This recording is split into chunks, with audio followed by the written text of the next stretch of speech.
Karibu kutazama kipindi chako pendwa ambacho uongozi wa Yanga unaendelea na mipango ya kuimarisha kikosi chake kuelekea msimu ujao, huku taarifa zikieleza kuwa klabu hiyo ipo katika mazungumzo ya kumsajili beki wa kushoto wa Mon FC ya Ivory Coast, Samba Kone. Kone ni mmoja wa wachezaji wanaotajwa kuwa kwenye orodha ya usajili wa Yanga ambao inalenga kuongeza ushindani na ubora katika eneo la ulinzi wa pembeni kabla ya kuanza kwa msimu mpya. Kwa mujibu wa taarifa mbalimbali, mabingwa hao wa Tanzania bara wanamuona Kone kama chaguo sahihi la kuongeza nguvu upande wa kushoto wa ulinzi, eneo ambalo linahitaji ushindani zaidi sambamba na majukumu ya timu katika mashindano ya ndani na ya kimataifa. Inaeleza kuwa beki huyo anatarajiwa kumaliza mkataba wake wa Mon FC mwishoni mwa mwezi Juni mwaka huu, hali inayoweza kurahisisha mazungumzo ya kuhamia klabu nyingine ikiwa pande zote zitafikia makubaliano. Kabla ya kujiunga na Mon FC,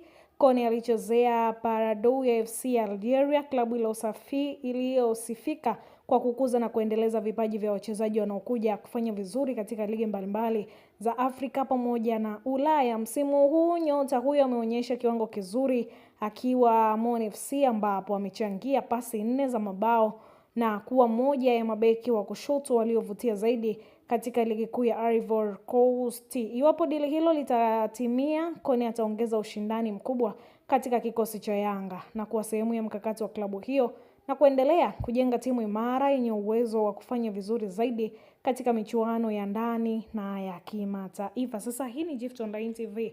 Wewe ulisubscribe, nikwambie shukrani sana, lakini wewe ambaye bado, nikwambie bado hujachelewa, wakati ni sasa. Fanya kusubscribe, kucomment, kushare, kulike ili uweze kupata kila kitu kwa wakati sahihi. Hii ni Gift Online TV.